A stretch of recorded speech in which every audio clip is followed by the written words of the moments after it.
नमस्कार, बहुत स्वागत है आप सभी का। मैं हूं आपके साथ लोकेंद्र त्यागी। आपके मुद्दे में बात ओडिशा के बालासोर रेल हादसे की। इस ट्रेन हादसे ने सबको झकझोर दिया। 3 ट्रेनों के आपस में टकराने से दर्दनाक हादसा हो गया।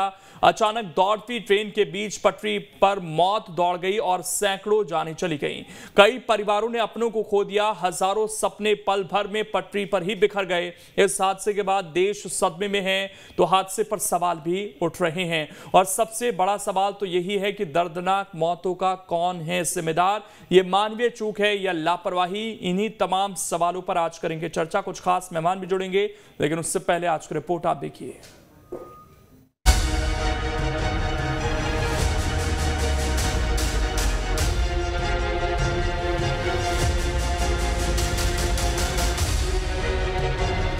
दिल दहला देने वाली इन तस्वीरों को देखकर आप अंदाजा लगा सकते हैं कि हादसा कितना भयानक था।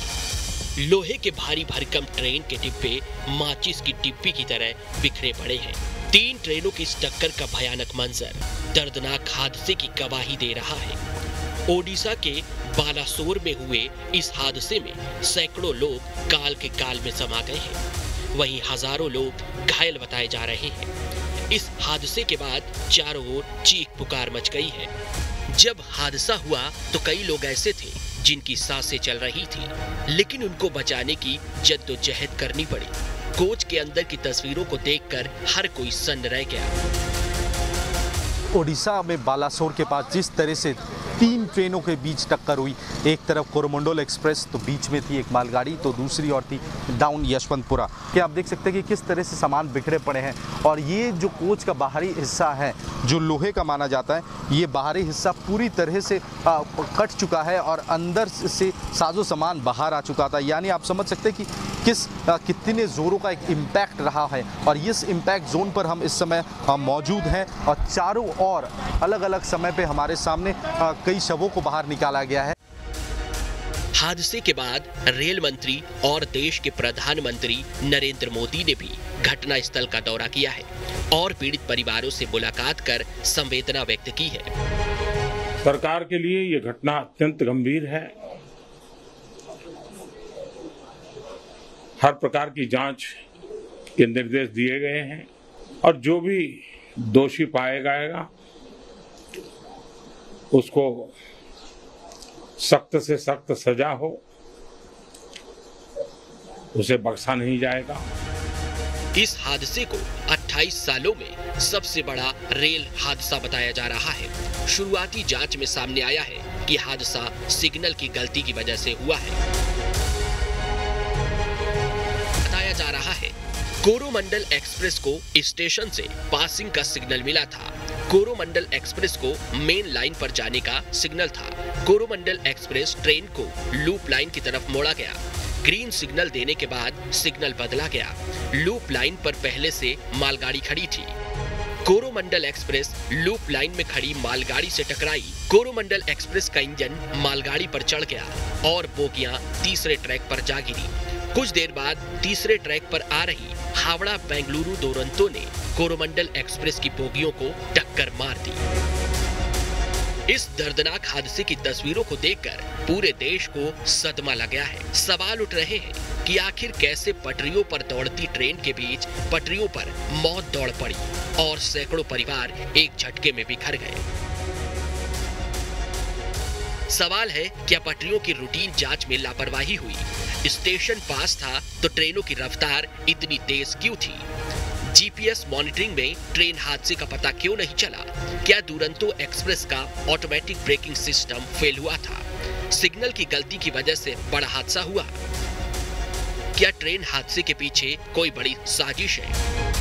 फिलहाल हादसा कैसे हुआ, इसकी जांच में रेलवे जुट गया है। हादसे की असली वजह क्या है, इसकी वजह तलाशी जा रही है। लेकिन सवाल उठ रहे हैं कि आखिर सैकड़ों लोगों की मौत का गुनहगार कौन है? Team news stay. और हमारे साथ कुछ खास मेहमान जुड़ गए हैं इसी पर चर्चा करने के लिए। डॉक्टर अशोक त्रिपाठी जी हैं, पूर्व सदस्य हैं रेलवे बोर्ड के, रिटायर्ड ब्रिगेडियर हैं। डॉक्टर बीके खन्ना, पूर्व अधिकारी एनडीआरएफ के। आप दोनों का स्वागत है सर। और इसके अलावा हमारे सहयोगी रवि शर्मा भी जुड़ गए हैं, सीधे कटक से, हॉस्पिटल के बाहर वो मौजूद हैं। उनसे भी मैं रिएक्शन लूंगा क्या स्थिति है वहाँ की। लेकिन सबसे पहले डॉक्टर अशोक त्रिपाठी जी, ये जो हादसा हुआ सर, इसे आप किस तरीके से देखते हैं? क्या इसमें तकनीकी खामी नजर आती है, मानवीय भूल नजर आती है? और आपने इससे पहले कभी सुना कि तीन गाड़ियां आपस में इस तरीके से टकरा गई हों? जी नमस्कार, आपका प्रश्न वाजिब है और मेरा ऐसा मानना है, चूंकि मैंने ग्राउंड पे काम किया है और ये 3 गाड़ियां एक सरकमस्टांसेस ऐसा बना है जिसकी वजह से जो नॉर्मल रूटीन में गाड़ियां आती जाती हैं वो तीनों लाइन को यूटिलाइज कर रही थी। ऐसा मेरा अनुभव कहता है कि डायरेक्ट हिट नहीं हुई है गाड़ी। तो इसमें सिग्नल का जो इशू आज रेज किया जा रहा है, ये कल देखिएगा, जांच के बाद इसकी रिपोर्ट कुछ और आएगी। वास्तविकता ये है कि रेल ट्रैक पे चलती है और ट्रैक को मेंटेन करने के लिए ट्रैकमैन की नियुक्ति होती है। अगर एक डिवीजन को मैं एक आइडियल मान के चलूं तो तकरीबन 5000 ट्रैकमैन की वैकेंसीज होती है जिसपे लोग काम करते हैं। ऐसा नॉर्मली देखा गया है कि ट्रैक मेंटेनेंस करने वाले की मैन या ट्रैक मेंटेनेंस के लोगों को ऑफिसर्स अपने बंगले पे बंगला प्यून के रूप में इस्तेमाल करते हैं। तो अगर उनका परसेंटेज, अगर रेशियो को देखा जाए तो तकरीबन 50% के आसपास होता है जो कि ऑपरेशनल ड्यूटी से बाहर होती। तो ये जब मेंटेन नहीं होगी रेलें और रेल लाइन को चेक करने के लिए, पेट्रोलिंग करने के लिए जब मैन पावर नहीं होगा, तो कहीं ना कहीं जो रेल ट्रैक किया हुआ है कहीं से डैमेज है या फ्रैक्चर है या कहीं से कोई बोल्ट ढीला हो गया है या फिस प्लेट निकल गई है, उसकी वजह से गाड़ी स्लिप की है और गाड़ी गिरी है मालगाड़ी के ऊपर। और उसी दरमियान चूंकि गाड़ी गिरने के बाद गाड़ी का इंफॉर्मेशन जब तक कंट्रोल को नहीं जाएगा, कंट्रोल गाड़ी कैसे रोक सकता है? तो गाड़ी के गिरने के बारे में कंट्रोल को सूचना नहीं थी और नियर जो रेलवे स्टेशन है, स्टेशन मास्टर को या तो साउंड सुनाई दे। तो मेरा ऐसा मानना है कि माननीय रेल मंत्री एक स्पेशल टीम बना करके इसकी जांच करवाए और उसमें इसी फील्ड के लोगों को लिया जाए, जो कि नॉर्मली क्या होता है कि रेलवे बोर्ड में बैठे हुए लोग अपने अपने कुछ चहेते लोगों को ऐसी जांचों में आगे कर देते हैं और वो फिर लिपापोती करके फिर रिपोर्ट कुछ दिन के बाद आती है, तब तक जनता भूल जाती है, चुनाव आ जाता है, पार्टियां अपने नए मुद्दे को तलाश लेती हैं और ये पीड़ा एज इट इज बनी रह जाती है। तो मेरा माननीय रेल मंत्री से और प्रधानमंत्री से निवेदन है कि वो इस पे स्पेशली फोकस करें और पीएमओ इसको मॉनिटर करें। और सबसे अच्छा होगा कि अगर चीफ जस्टिस से रिक्वेस्ट करके किसी रिटायर्ड जज के माध्यम से अगर जांच कराई जाए तो दूध का दूध और पानी का पानी सामने आ जाए। ये बहुत बड़ी बात आपकी तरफ से निकलकर सामने आ रही है। मैं इस पर और आपसे जानना चाहूँगा, लेकिन बीके खन्ना जी, इस तरह के जो रेस्क्यू होते हैं वो भी बड़े मुश्किल हैं। जब 2 ट्रेनें 100 की स्पीड से आ रही हों, वो आपस में टकरा जाएं और डिब्बे जो लोहे के बने हुए हैं वो एकदम ऐसे कॉम्पैक्ट हो जाएं, तो वहाँ पर रेस्क्यू करना कितनी बड़ी परेशानी नज़र आती है। और आपने कभी इस तरह के मामले देखे जब इस तरह का रेस्क्यू आपके सामने रहा हो?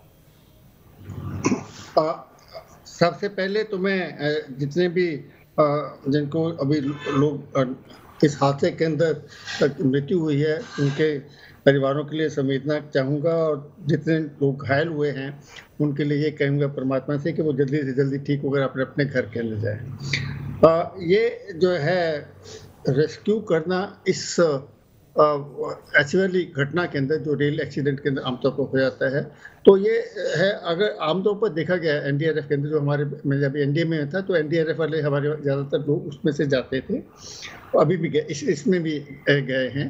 तो वो उसके लिए स्पेशल जो है हमारे पास में कटर और साथ ही साथ कैमरा एक्सपेंडर वगैरह लेके जाते हैं।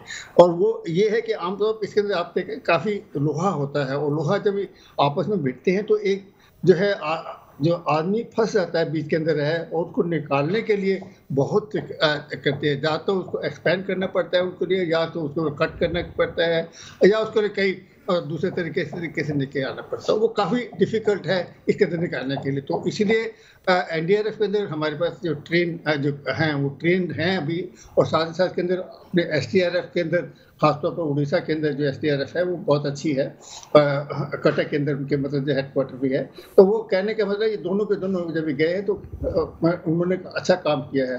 रिस्पॉन्स अगर देखा जाए तो इस हालात के अंदर जो है आपने देखा होगा 12-14 घंटे के अंदर है उन्होंने पूरे के पूरे जो है जितने भी घायल थे उसके अंदर उसे निकाल दिया। ये कैसे अच्छी है रिस्पॉन्स के अंदर, तो मैं कुछ नहीं कहूँगा कि उसके अंदर उन्होंने कुछ की है। पर एक मैं और आपके चैनल से बताना चाहूँगा पब्लिक को कि ये जो एकदम से एनडीआरएफ एसडीआरएफ नहीं आती, जब भी कोई ऐसा हादसा जब भी होता है तो सबसे पहले रिस्पॉन्डर कौन से हैं? सबसे पहले रिस्पॉन्डर वगैरह जब भी आते हैं जो लोग वहाँ पर उसी ट्रेन के अंदर थे बट बच गए, इस नतीजे से बच गए हैं, वो ही हैं उनको जो है निकाल सकते हैं। दूसरे वाले जो हैं जो नज़दीक हैं वहाँ पर, चाहे वो गांव के अंदर हैं या चाहे कोई नज़दीक को काम है, जिन्होंने इतना जोर से धमाका सुना है वो एकदम से जब भी आते हैं। तो कहने का मतलब है जो पहला जो है वन आवर है, उसको हम गोल्डन आवर कहा जाता है, उसके अंदर मतलब जो है जितने ज़्यादा रेस्क्यू हो जाए तो वो सबसे अच्छा है। ये भी कहा जाता है कि जो है अगर उस घंटे के अंदर, उस वन आवर के अंदर, गोल्डन आवर के अंदर है, अगर 92% चांसेस हैं अगर वो हम घायल को एक क्वालिफाइड एमबीबीएस डॉक्टर के पास में लेके जाते हैं, 92% चांस है कि वो सर्वाइव कर जाने। तो इसलिए बहुत ज़रूरी है कि जितनी जल्दी वो रेस्क्यू वगैरह वहाँ तक पहुँच जाए। तो ये जो है वहाँ पर उड़ीसा के जो नज़दीक वाले जो हैं, जिन्होंने लोगों ने, यंग पीपल ने, जिनके लिए प्रधानमंत्री जी ने उनको शाबाश वगैरह दिया है, उन्होंने बहुत अच्छा काम किया है। उनके लिए मैं चाहूँगा कि मतलब जो उड़ीसा के अंदर जो लोगों ने काम किया है उनके लिए बहुत सराहनीय है।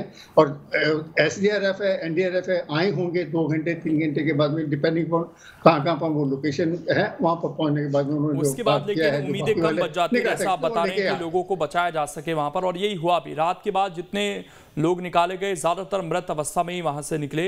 लेकिन अशोक जी, जिस तरफ आपने जिक्र किया कि ये पटरी का मेंटेनेंस शायद ठीक से नहीं होता है, इसका क्या वहां पर कोई, क्योंकि अभी तक कोई इस तरह की एविडेंस दिखे नहीं वहां पर, और अभी तक जो बात कही जा रही है वो यही कही जा रही है कि ये शायद टेक्निकल प्रॉब्लम हुई है। लेकिन जिस तरीके से मेल लाइन से ये लूप लाइन में ट्रेन चली गई, और इससे पहले जो अमूमन हम पढ़ते हैं कि एक क्लियरेंस दिया जाता है किसी भी ट्रेन को पटरी पर दौड़ने के लिए, वो क्लियरेंस क्या यहाँ पर नहीं दिया गया होगा अगर पटरी में यहाँ पर कोई गड़बड़ रही होगी तो? देखिए, मैं कॉमन व्यक्ति की तरह बात नहीं कर सकता, और एक मैच्योर और एक्सपीरियंस पर्सन होने के नाते, क्योंकि रेल को मैंने बहुत नजदीक से देखा है और बहुत डीपली मैंने काम किया है, सो अनुभव मेरा ऐसा कहता है कि एक्सीडेंट के जो मेजर कॉज होते हैं वो ह्यूमन एरर या मैकेनिकल एरर होती है। लेकिन इस केस में जैसा सुबह से चर्चा चल रही है कि अगर आपके पास 3 लाइनें हैं, एक पे आपने पार्क कर रखा है गुड्स ट्रेन और 2 को आपने रखा है एक्सप्रेस लाइन के अप और डाउन के तौर पे, तो स्टेशन मास्टर की जो दायित्व है वो कंट्रोल से मिलता है। कंट्रोल जैसा गाड़ी को चलाता है वैसे स्टेशन मास्टर अपने इक्विपमेंट के माध्यम से लाइन को क्लियर करता है। तो इसमें स्टेशन मास्टर को अगर हम बलि का बकरा बनाएंगे, मैं सर माफी के साथ मैं आपको रोक रहा हूं, मैं लौटूंगा। इस वक्त मुख्यमंत्री भूपेश बघेल संबोधित कर रहे हैं, उनको सुन लेते हैं वापस।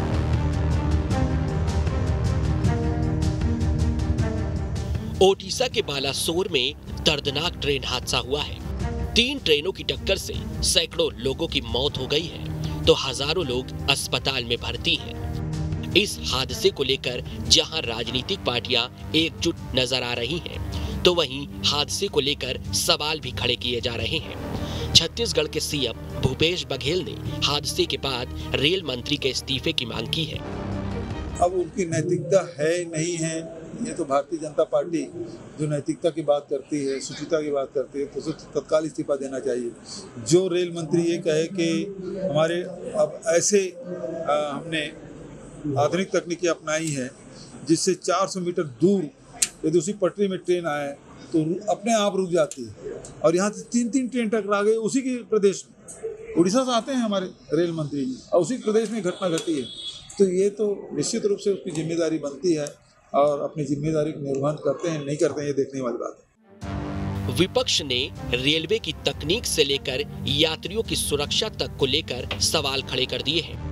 आम आदमी पार्टी के राज्यसभा सांसद संदीप पाठक ने कहा है कि रेल की सुरक्षा मोदी सरकार की प्राथमिकता में है ही नहीं। भारत सरकार के एजेंडे में सेफ्टी और सिक्योरिटी कहीं है ही नहीं। मैं रेलवे कमेटी का मेंबर हूँ। पिछली कमेटी के मीटिंग में मैंने ये मुद्दा उठाया था कि सरकार सबसे पहले सुरक्षा और सेफ्टी पर ध्यान दे। सरकार का पूरा ध्यान पीआर पर, दिखावे पर लगा हुआ है, सेफ्टी और सिक्योरिटी पे नहीं लगा हुआ है। दरअसल हादसे के बाद सबसे ज्यादा सवाल कवच प्रणाली को लेकर उठ रहे हैं। हालांकि अभी तक ये साफ नहीं हुआ है कि बालासोर में हुए हादसे में ट्रेनों में कवच सिस्टम था भी या नहीं। फिलहाल विपक्ष की ओर से सवाल उठाए गए हैं। मोदी सरकार के 9 साल में रेल सुरक्षा पर ध्यान नहीं दिया गया। सरकार की प्राथमिकता सुरक्षा नहीं, दिखावा है। एंटी कॉलिजन डिवाइस यानी कवच सिस्टम हर ट्रेन में क्यों नहीं है? 65,000 किलोमीटर रेल नेटवर्क में सिर्फ 1400 किलोमीटर में है कवच प्रणाली। मात्र 2% एंटी कॉलिजन डिवाइस लगाई गई है। विपक्ष का आरोप है मात्र 65 ट्रेनों में कवच सिस्टम है। एंटी डीरेल डिवाइस का सरकार के पास कोई ब्यौरा नहीं है। रेलवे ट्रैक को अपडेट नहीं करने का आरोप लगाया है। सिर्फ 50% रेलवे ट्रैक को अपडेट किया गया है। एडवांस सिग्नल सिस्टम पर ध्यान नहीं दिया जा रहा है। इन सवालों के बीच कई विशेषज्ञ ये कह रहे हैं कि अगर इन ट्रेनों में एंटी कॉलिजन सिस्टम होता भी तो हादसा नहीं रोका जा सकता था, क्योंकि ट्रेन की टक्कर बोगियों में हुई है। अगर दोनों ट्रेनों के इंजन सामने होते तो हादसा रोका जा सकता था। फिलहाल हादसा कैसे हुआ इसकी जांच हो रही है। देश के प्रधानमंत्री नरेंद्र मोदी ने भी कह दिया है कि दोषियों को बख्शा नहीं जाएगा। ऐसे में देखना होगा सैकड़ों लोगों की मौत के गुनहगारों को कब सजा होगी। Team news state.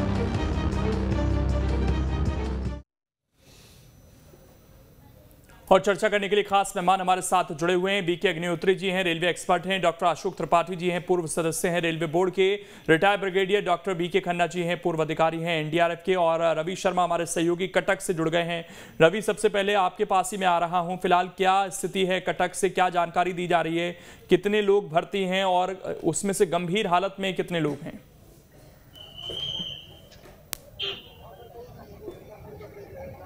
देखिए, यहाँ पर जो है कटक पर्टिकुलर की बात करें हम, कटक जो पीछे मेरे देखेंगे आप, ये इमरजेंसी डिपार्टमेंट है। यहाँ पर डिपार्टमेंट ऑफ सर्जरी, यहाँ पर अब तक 56 लोगों को जो आंकड़े बताए जा रहे हैं डिटेल्स के अनुसार 56 लोगों को किसी सर्जरी वार्ड में रखा गया है। और अभी भी इनको डिफरेंट डिपार्टमेंट्स में शिफ्ट करने की बात कही जा रही है, क्योंकि अभी सिर्फ जो प्राथमिक तौर पर जो इनकी सर्जरी करनी थी ऊपरी स्तर पर वो की जा रही है। लेकिन अभी बहुत सारे इनके अंदरूनी चोट हैं, जैसे हड्डियां काफ़ी लोगों की टूट गई हैं पैरों की, और कई एक ऐसे हैं जिनके पिंजरे भी टूट गए हैं, ऐसा हमने उनसे बातचीत करने में पता चला। हालांकि कैमरा इसके अंदर अलाउ नहीं है, लिहाजा हम अंदर की तस्वीर फिलहाल नहीं दिखा पा रहे हैं। लेकिन जब हमने इनसे बात किया व्यक्तिगत तौर पर, तो ये लोग यही बता रहे हैं कि यहाँ पर स्थिति फिलहाल जो है वो डे बाय डे और मिनट टू मिनट जो है वो गंभीर होती चल रही है। क्योंकि ट्रॉमा की जब बात आती है तो पहले 24 घंटे जो होता है वो बहुत ज़्यादा दर्द महसूस नहीं होता है किसी चोट का। लेकिन टेक्निकली यदि हम समझें तो चिकित्सीय भाषा में इसे कहा जाता है ट्रॉमा, जिसका मतलब ही यही है कि आदमी जो होता है वो एक तरह के अपने उस दर्द के ही नशे में होता है, लिहाजा उसको दर्द महसूस नहीं होता है। लेकिन 24 घंटे के बाद जो है अभी वहाँ की स्थिति काफी ज्यादा गंभीर है। जानकारी देने के लिए बहुत बहुत शुक्रिया रवि आपका। और बीके अग्निहोत्री जी भी हमारे साथ जुड़े हुए हैं। सर, ये जो हादसा हुआ इसमें सुरक्षा को लेकर ट्रेनों के बड़े सवाल उठ रहे हैं कि कवच सिस्टम क्यों नहीं अभी तक हम इम्प्लीमेंट कर पाए हैं इसमें। लेकिन दोनों बातें, एक तो वो सिस्टम यहाँ पर था नहीं, और दूसरा ये कहा जा रहा है कि अगर होता भी तो भी वो वर्क नहीं करता। सर, इस पर आपका क्या ठीक है? ऐसा है कि एक सेफ्टी तो ये स्टडी उनको दी गई होगी या दी जानी चाहिए, क्योंकि ऐसा ही कानून है कि एक आदमी मर जाए तो study of the accident has to be given to the commissioner of railway safety. तो इस पे कोई भी यहाँ पे चर्चा नहीं हो रही है कि रेलवे सेफ्टी के कमिश्नर ने क्या बोला है, क्योंकि तो उनको ही अधिकार है, उनका ही कर्तव्य है कि रेलवे एक्सीडेंट का रीजन पता करें अगर कोई आदमी मरा है। ठीक है, मैं लौट रहा हूं सर। इसके अलावा डॉक्टर अशोक त्रिपाठी जी, ये जो कवच सुरक्षा सिस्टम बताया जा रहा है, क्या ये फुल प्रूफ है और इस तरह के हादसों में क्या ये कुछ काम कर सकता है? देखिए, मैंने आपसे पूर्व में आग्रह किया था और मैंने आपसे टाइमली सारी बातों पे स्टेप बाय स्टेप आपको इन्फॉर्म किया है, आपके दर्शकों को इन्फॉर्म किया है, साथ ही अपने नेचर को भी अपडेट करने की कोशिश कर रहा हूँ। ये जो हादसा हुआ है ये प्योरली नेग्लिजेंस का मैटर है। आप रेल को ट्रैक के ऊपर चलाते हैं और ट्रैक का मेंटेनेंस अगर आप करने में सक्षम नहीं है, लापरवाह है, तो हादसे होंगे। आप इन हादसों को केवल तभी रोक सकते हैं जब उनका मेंटेनेंस प्रॉपर हो। तो टेक्नोलॉजी को आप लेटेस्ट टेक्नोलॉजी को अपग्रेड करते रहें। दुर्भाग्य से हमारे देश में राजनीति के ऊपर चर्चा होती है, जाति के ऊपर चर्चा होती है, धर्म के ऊपर चर्चा होती है, डेवलपमेंट के ऊपर चर्चा नहीं होती, एम्प्लॉयमेंट के ऊपर चर्चा नहीं होती है, महंगाई के ऊपर चर्चा नहीं होती है। और आज कुछ जो ये एक्सीडेंट हुआ है, इसमें हमारे कुछ जो साथी जिनकी संख्या 400 के आसपास पहुंच गई है, मृतक हैं, उनकी परिवारों के प्रति जो संवेदना सरकार की तरफ से आ रही है, प्रधानमंत्री की तरफ से आ रही है, रेल मंत्री की तरफ से आ रही है, राष्ट्र के एक एक जन समुदाय दुखी है। ये सभी लोग कुछ समय के बाद भूल जाएंगे, क्योंकि यूरोपियन कंट्रीज को देख लीजिए, चाहे अपने देश को देख लीजिए, आप तभी इसका समाधान पाएंगे जब इन एक्सीडेंट को आप रिसर्च करके, R&D करके, इसकी घटना क्यों हुई, क्या रीजन थे, उसके ऊपर एक आयोग बैठा करके जब इसको आप वर्कआउट करेंगे और दोषी को सजा दे पाएंगे, तब जाकर के निर्णय हो पाएगा कि रिस्पॉन्सिबल कौन है। हमारे रेल के सिस्टम में रिस्पॉन्सिबिलिटी फिक्स नहीं है, वो कहीं भी किसी के ऊपर टाली जा सकती है। आज एम्प्लॉयमेंट को आप देख लीजिए, रेलवे सबसे बड़ा डिपार्टमेंट है पूरे भारत में, लेकिन वहां पे जो ट्रैक को मेंटेन करने वाले जो एम्प्लॉइज, उनकी संख्या कम है। और उनमें से भी जो लोग एक डिवीजन में या एक जोन में काम कर रहे हैं, उनमें से 50% से ज्यादा तो ऑफिसेस में लगे हुए हैं और बंगला प्यून पे वो ऑफिसर्स की घर की सफाई, उनके लिए खाना बनाना, उनके लिए सब्जी लाने में लगे हुए हैं। तो अब आप अंदाज लगाइए कि जब रेल के ट्रैक को ही हम मॉनिटर नहीं कर सकते, सिग्नल की मेंटेनेंस नहीं कर सकते, और एम्प्लॉइज में फ्रस्ट्रेशन बढ़ रहा है क्योंकि काम का दबाव बहुत ज्यादा और रिस्पॉन्सिबिलिटी बिल्कुल किसी की फिक्स नहीं हो रही है, सब एक दूसरे के ऊपर टोपी फिक्स करने में लगे हुए हैं। तो उसका खामियाजा भुगतेगा कौन? उसका खामियाजा भुगतेगी देश की जनता। देश जो कैरी कर रहा है 2.5 से 3 करोड़ पर डे। आप ये अंदाज लगाइए कि जब हमारी कैपेसिटी इतने वॉल्यूम में है और ट्रेनों की संख्या जब इतनी ज्यादा है, तो मॉनिटरिंग सिस्टम अगर कंट्रोल रूम से अगर रेल को चलाया जा रहा है, उसमें स्टेशन मास्टर को आप कैसे दोषी देंगे? और स्टेशन मास्टर एक रूम के अंदर बैठ करके कैसे मॉनिटर करके बता सकता है कि उसका ट्रैक परफेक्ट है? उसका ट्रैक तभी परफेक्ट होगा जब लाइनमैन उसको जो विजिट करता है, वॉक करके टहलते हुए जाता है, एक एक चीज, एक एक स्लीपर को देखता है, एक एक की को देखता है। वो वहां पे अगर नहीं है, उसकी ड्यूटी नहीं लगाई गई है, या उसको ऑफिशियली ये शो कर दिया गया कि उसकी ड्यूटी ट्रैक मेंटेनेंस के लिए लगाई गई है, लेकिन वो तो बंगले पे काम कर रहा है किसी अधिकारी के, तो ये पूरा सिस्टम कोलैप्स की तरफ जा रहा है। और आने वाले समय में और भी ज्यादा एक्सीडेंट होने के चांसेस हैं, क्योंकि हम स्पीड ट्रेन की बढ़ा रहे हैं, परंतु हम उसके लिए जो सेफ्टी मेजर्स इस्तेमाल करने चाहिए उससे हम महरूम हो रहे हैं, उससे हम अपने आप को दूर कर रहे हैं। तो रेल मंत्री तो नॉर्मली टेक्निकल आदमी होना चाहिए, या वो सीरियस व्यक्ति होना चाहिए जो रेलवे की सेफ्टी के ऊपर, टेक्नोलॉजी के ऊपर और रेलवे के पैसेंजर्स की मतलब जो एडमिनिस्ट्रेटिव सपोर्ट सिस्टम है उसके ऊपर काम करना चाहिए, जबकि उसके ऊपर काम नहीं हो रहा है। सत्य यही है। बीके खन्ना जी, लेकिन रिस्पांस टाइम क्या और तेज हो सकता है हमारे जो एनडीआरएफ हैं, एसडीआरएफ हैं, ताकि आपने कहा कि पहला 1 घंटा बहुत क्रूशियल होता है, अगर उसमें मदद पहुंचा दी जाए तो बहुत हद तक चांस होते हैं कि किसी व्यक्ति की जान बच जाए। तो इस रिस्पांस रेट को कोई कर सकते हैं क्या? हाँ, नहीं, रिस्पांस को आप क्विक कर सकते हैं, जो है अगर पब्लिक को भी इसके जानकारी ज़्यादा हो जाए, और वो भी एक एनडीआरएफ का एक टास्क है, एसडीआरएफ वालों का भी एक टास्क है कि जिस जगह पर भी वो जाते हैं अपने जो है कलेक्टर्स के साथ बात कर उनका एरिया बांटा हुआ है, कलेक्टर को जाकर जब डिजास्टर नहीं हो रहा होता है तो वहाँ पर जाते हैं कि वो उनके साथ में उनको पब्लिक को कम्युनिटी अवेयरनेस प्रोग्राम हम बोलते हैं उसके लिए, तो कम्युनिटी अवेयरनेस प्रोग्राम के अंदर जो उनको सभी किस तरीके से रिस्पॉन्स करना है। कम्युनिटी कहते हैं ना कि कम्युनिटी अगर जो है एजुकेटेड हो जाएगी, कम्युनिटी अगर नोज कि क्या उन्होंने करना है, किस तरह का कोई डिजास्टर आएगा, तो बाकी वाले ये जो फैटलिटी हैं उसको हम जो है कम किया जा सकता है।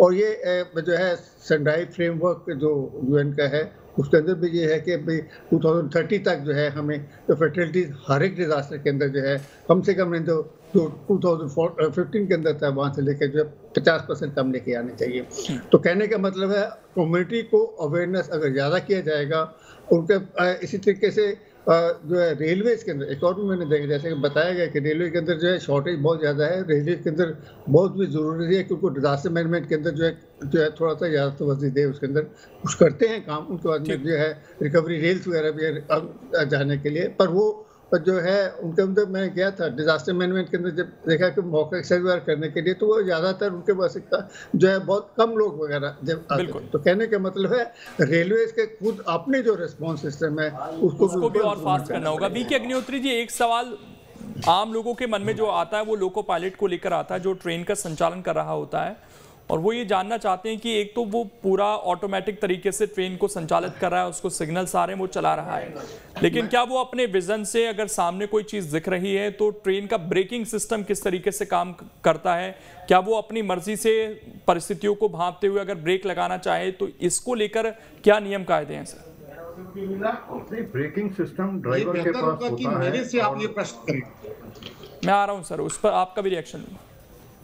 ब्रेकिंग सिस्टम ड्राइवर के पास होता है सडनली, क्योंकि रेलवे ट्रैक तो फेंसिंग नहीं है, कोई भी भैंस और कोई भी जानवर भी आ सकता है, आदमी भी आ सकता है, तो उस सिचुएशन में उसको फौरन इमरजेंसी ब्रेक लगाना होता है। वो इमरजेंसी ब्रेक ट्रेन में डिस्टर्बेंस ही पैदा करता है, लेकिन उसको करना ही पड़ता है। अशोक जी बताइए सर, क्या अगर सामने डब्बे पलटे हुए दिख रहे थे तो क्या ब्रेक लग सकता था इस केस में? देखिए, मैं यही कह रहा था कि चूंकि ये एक टेक्निकल प्रश्न है, इसको डिजास्टर को रिवाइव करने वाले लोगों से अच्छा जवाब आपको नहीं मिलेगा, इसीलिए मैं बीच में आया, इसके लिए मैं क्षमा चाहता हूँ। कोई नहीं सर, बताइए। एक्चुअली जब अंधेरा होता है या जब रोशनी होती है, दोनों के फ्रीक्वेंसी में अंतर है। जब रोशनी होती है तो एक ड्राइवर नॉर्मली 200 मीटर तक देख लेता है, और जब अंधेरा होता है तो उसकी विजिबिलिटी घट करके 100 मीटर से भी कम हो जाती है। और अगर रेल की स्पीड, आज रेल मंत्री और पूरा देश इस मुहावरे को सुन रहा है कि हम रेल को हाई स्पीड में लेके जा रहे हैं टेक्नोलॉजी को यूज किए बगैर, तो आप अंदाज लगाइए कि कोई गाड़ी अगर 100 किलोमीटर की रफ्तार से जा रही है तो 100 मीटर वो कितने देर में पार करेंगे। आप अंदाज लगाइए कि अगर ड्राइवर ने देख भी लिया तो इमरजेंसी अगर ब्रेक को अप्लाई भी करेगा तो भी वो गाड़ी करीब 250-300 मीटर से आगे चली जाएगी, और 1 किलोमीटर के पहले अगर गाड़ी रोकने की कोशिश की तो गाड़ी खुद ही डिरेल हो जाएगी। तो इसमें ड्राइवर की कोई गलती नहीं है, इसमें स्टेशन मास्टर की कोई गलती नहीं है, इसमें कंट्रोल की कोई गलती नहीं है। मैं पूरे भरोसे से, पूरे विश्वास से कह सकता हूं कि इसमें केवल और केवल रेल के मेंटेनेंस की प्रॉब्लम है। रेल अगर लाइन को अगर प्रॉपर मेंटेन किया गया होता, लाइनमैन की प्रॉपर ड्यूटी लग रही होती, उसकी रिपोर्टिंग हो रही होती, तो ये मतलब एक्सीडेंट टाला जा सकता था। लेकिन ये टाला इसलिए नहीं गया क्योंकि अब आप इसको रिकॉर्ड को उठा करके देखेंगे तो आपको पता चलेगा कि 20 लोग पेट्रोलिंग नाइट में कर रहे थे और ट्रैक को चेक कर रहे थे, जबकि वास्तविकता में एक व्यक्ति भी आपको नहीं मिलेगा। अगर किसी डिवीजन में मिल जाए तो ये बहुत अच्छी बात है, क्योंकि एक अंधेरी रात में एक अकेला व्यक्ति एक इक्विपमेंट ले करके 5 किलोमीटर पैदल चल के जा रहा है, उसको भी तो डर है ना, कोई हिंसक जानवर, कोई लुटेरा, कहीं उसके साथ कोई घटना ना हो जाए, कोई सांप न काट ले। तो पहले क्या होता था इस रेल मंत्री के पहले कि 2 लोग लाइनमैन एक साथ ड्यूटी एक दिशा की तरफ जाते थे और वो फिर जाकर के ठीक करते हुए निकल जाते थे आपस में बातचीत करते हुए। लेकिन अब वो नंबर घटा दिए गए।